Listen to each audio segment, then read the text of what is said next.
নমস্কার বন্ধুরা, আপনাদের প্রত্যেককে আমার চ্যানেলে স্বাগত জানাই। আজকে আবার একটা নতুন রান্নার ভিডিও নিয়ে চলে এসেছি। মাঝে অনেক কিছুদিন গ্যাপ গিয়েছিল আমার শারীরিক অসুস্থতার জন্যে, তো আবার আমি চেষ্টা করব রেগুলার না হলেও একদিন অন্তর একদিন ভিডিও দেওয়ার। তো আজ আমি করে দেখাবো দেশি আমেরিকান মাছ। আমাদের এখানে আমেরিকান মাছ বলে বা সাইফুন মাছও বলে। দেশি মাছের, এটা 3 কিলো সাইজের মাছ ছিল। মাছগুলোর পিসগুলো দেখে নিশ্চয়ই বুঝতে পারছেন, দেশি মাছের তেল ঝাল। তো মাছটা রংটা দেখে বুঝতে পারছেন মাছটা কত বড় সাইজের ছিল, পিসগুলো দেখেও নিশ্চয়ই বুঝতে পারছেন।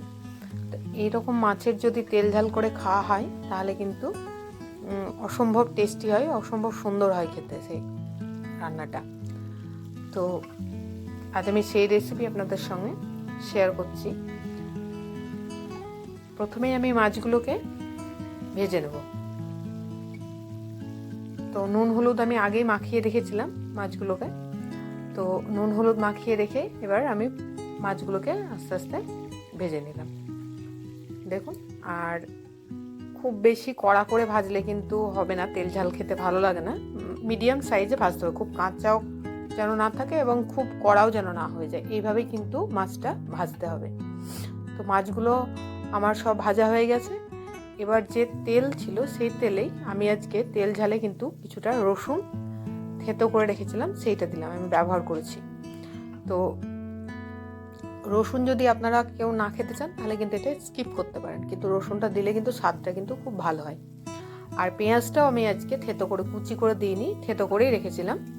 তো সেটাই এর মধ্যে দিয়ে দিলাম। এখানে আমি 2টো পেঁয়াজ, কুচনো পেঁয়াজ থেতো করে নিয়েছিলাম, আর একটা পুরো গোটা রসুন আমি ছাড়িয়ে থেতো করে নিয়েছিলাম।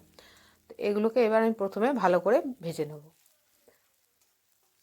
এগুলো ভাজা হয়ে গেলেই আমি কিছুটা পরিমাণ টমেটো কুচি করে রেখেছিলাম সেইটা এর মধ্যে দিয়ে দিলাম, আর একটু লবণও দিয়ে দিলাম, তাতে তাড়াতাড়ি নরম হয়ে যাবে টমেটোটা।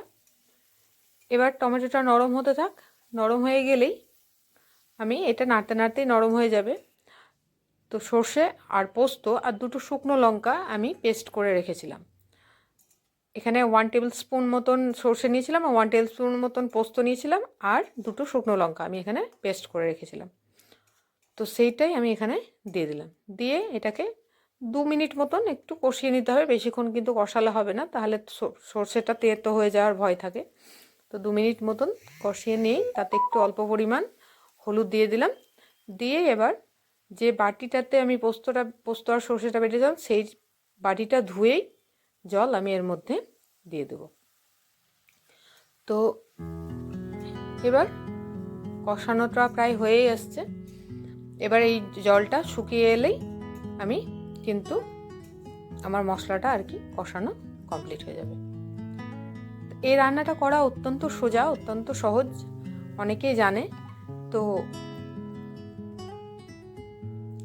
কষানো আমার হয়ে গেছে।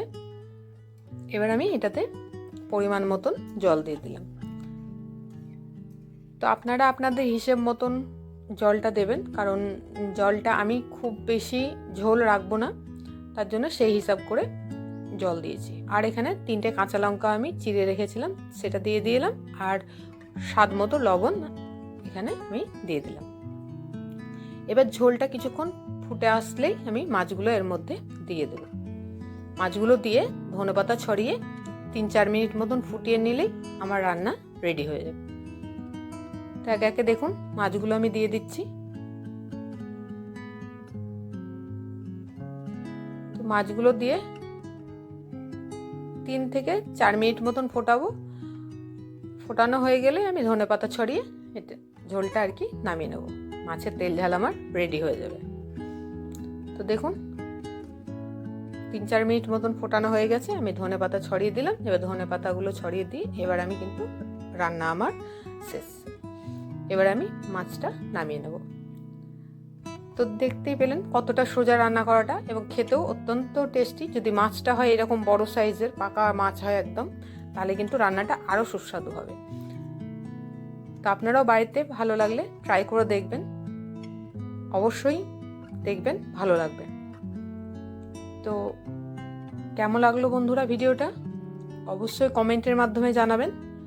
আর ভালো লাগলে লাইক করতে, শেয়ার করতে, সাবস্ক্রাইব করতে কিন্তু অবশ্যই ভুলবেন না। আর আমার ভিডিওর নিত্য নতুন রেসিপি পেতে আমার ভিডিওর পাশে যে বেল আইকনটি আছে সেটা দাবিয়ে রাখবেন। ভালো থাকবেন, সুস্থ থাকবেন। টাটা।